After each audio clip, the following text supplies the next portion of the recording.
మోంతా తుఫాను ప్రభావం కాకినాడ తీరంపై చాలా స్పష్టంగా కనిపిస్తూ ఉంది. ఇప్పటికే తీవ్ర తుఫానుగా అది రూపాంతరం చెందడంతో పెద్ద ఎత్తున తూర్పు తీరం వైపు అంటే కాకినాడ తీరం వైపు పెద్ద ఎత్తున ఈదురుగాలులు వీస్తూ ఉన్న పరిస్థితి. ప్రస్తుతం అయితే 30 నుంచి 40 కిలోమీటర్ల వేగంతో ఈదురుగాలులు వీస్తూ ఉన్నాయి. దీంతోనే ప్రస్తుతం ఈ రూట్ ఏదైతే ఉందో ఉప్పాడ కాకినాడ బీచ్ రోడ్లో పూర్తిగా అధికారులు అయితే పోలీస్ అధికారులు అయితే పూర్తిగా రాకపోకలు అయితే నిలిపేశారు. ఎందుకంటే అలల తాకిడి పూర్తిగా రోడ్డు పైకి కూడా వస్తున్నాయని చెప్తా ఉన్నారు. ఎందుకంటే అక్కడ ఉన్నటువంటి రక్షణ గోడ మనం ముందు చెప్పుకుంటున్నటువంటి రక్షణ గోడకు సంబంధించి రక్షణ గోడ ఉన్నటువంటి రాళ్ళు ఏదైతే ఉన్నాయో రాళ్ళు రోడ్డు మీద పడతా ఉన్నాయి.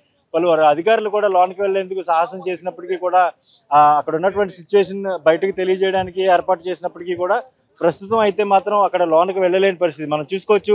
పోలీసు వారి హెచ్చరిక అంటూ కూడా ఇక్కడ మోంతా తుఫాన్ అంటూ కూడా ఇక్కడ బీచ్ రోడ్ పూర్తిగా తాత్కాలికంగా మూసివేశారు. అంటే ఈ రోడ్లో ప్రస్తుతం ఎవరు కూడా వెళ్ళలేని పరిస్థితి. మొత్తం అక్కడ అలలు ఏవైతే ఉన్నాయో ఈ అలలు దాదాపుగా 2 నుంచి 3 మీటర్ల ఎత్తులు అంటే దాదాపుగా 10 అడుగుల ఎత్తులో అలలు వస్తున్న నేపథ్యంలో మొత్తం అలలన్నీ కూడా రోడ్డుపైకి వస్తూ ఉన్నాయి. దీంతో పోలీసు అధికారులు ఎవరిని కూడా లోనికి వెళ్ళనివ్వడం లేదు. 24 గంటలు ఇక్కడ పూర్తిగా పహారా కాస్తున్న పరిస్థితి. ఎందుకంటే ఈ బీచ్ను చూసేందుకు సందర్శకులు ఎక్కువగా వస్తుంటారు, లేదంటే లోకల్గా ఉన్నటువంటి కాకినాడ ప్రజలు కూడా ఇక్కడికి వచ్చే అవకాశం ఉంటుంది. సో ఎవరైనా వచ్చి ఇక్కడికి ప్రమాదాల బారిన పడతారని ముందుగానే అధికారులు చాలా ముందస్తు నివారణ చర్యలు చేపట్టారు. ప్రస్తుతం అయితే మనం చూసుకోవచ్చు పూర్తిగా ఈ రోడ్డు అంతా కూడా నిర్మానుష్యంగా మారింది.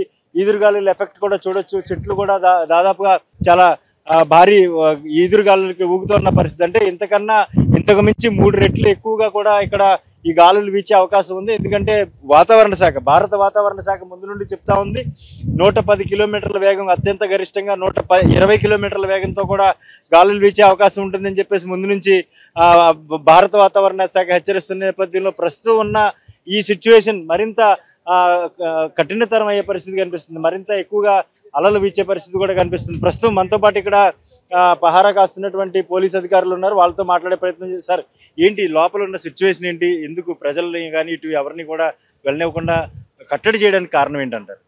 ఈ యొక్క మోంతా తుఫాన్ని బేస్ చేసుకుని ఈ ఉదయం నుంచి కూడా అలల ఉధృతి ఎక్కువగా ఉంది. అలాగే ఈ గాలి తాకిడి కూడా ఎక్కువగా ఉండడం వల్ల ఈ బీచ్ రోడ్ని క్లోజ్ చేయడం జరిగింది. ఈ కాకినాడ నుంచి ఉప్పాడ వెళ్ళే బీచ్ రోడ్ని క్లోజ్ చేయడం జరిగింది. ఈ ఉప్పాడ తీరం అంతా కూడా ఈ అలల తాకిడికి కొట్టుకుపోవడం జరుగుతుంది. అటువైపు ఉన్న సిచ్యువేషన్ ఏ విధంగా ఉంది? మీకు ఏమైనా కమ్యూనికేషన్ ఉందంటారు? ఉప్పాడ తీరం వైపు ఉప్పాడ వైపు నుంచి వచ్చే బ్రిడ్జ్లు కూడా కొట్టుకుపోవడం జరిగింది. అలాగే రోడ్డు కూడా కొట్టుకుపోవడం జరిగింది. ఇక్కడ కూడా రోడ్డు సగం వరకు కొట్టుకుపోయింది. అలాగే బౌల్డర్స్ ఏవైతే రోడ్డు కొట్టుకుపోకుండా వేసిన బౌల్డర్స్ కూడా రోడ్డు మీదకి వచ్చి ఒకవేళ ఎవరైనా వెళ్తే వారికి ఎఫెక్ట్ అయ్యే ప్రమాదం ఉంది. అదే చెప్తా ఉన్నారు. ఈ రాళ్ళు ఏవైతే ఉన్నాయో అవి ఈ రోడ్డు గుండా ప్రయాణం చేసే వారికి తగలొచ్చు. తగిలిన తర్వాత వాళ్ళకి ఏమన్నా గాయాలు అవ్వచ్చనే ఉద్దేశంతో పూర్తిగా కూడా అధికారులు పూర్తిగా ఇక్కడ ప్రస్తుతం అయితే రాకపోకలు నిలిపివేశారు. పూర్తిగా ఇది తుఫాను వెలిసిన తర్వాత అంటే రేపు ఉదయానికి ఇది తీరం దాటే అవకాశం ఉందని చెప్తా ఉన్నారు. ఈ నేపథ్యంలోనే రేపు ఉదయం వరకు కూడా తర్వాత తుఫాను తీరం దాటి ల్యాండ్ఫాల్ అయిన తర్వాత కూడా ఇదే పరిస్థితి కొనసాగుతుంది. మరో 36 గంటల నుంచి 48 గంటల వరకు కూడా పూర్తి స్థాయిలో వాతావరణం ఇదే తరహాలో ఉంటుంది. వర్షాలు కూడా భారీ వర్షాలు, అత్యంత భారీ వర్షాలు కూడా కురిసే అవకాశం ఉన్న నేపథ్యంలో ప్రజలందరూ కూడా అప్రమత్తంగా ఉండాలని చెప్పేసి అధికారులు ఆదేశాలు జారీ చేస్తా ఉన్న పరిస్థితి కాకినాడలో ఉంది. హలో, తెలుగు రాజ్యం ఛానల్ చూస్తున్నారా? సామాజిక రాజకీయ జీవన చిత్రణే తెలుగు రాజ్యం. అతిశయోక్తులు అసత్యాలు ఉండవు. రాజకీయ కోణం కాదు, ప్రజా కోణమే కొనబడ్డ తెలుగు రాజ్యం వీక్షణ మీ ఉత్తమ అభిరుచికి నిదర్శనం.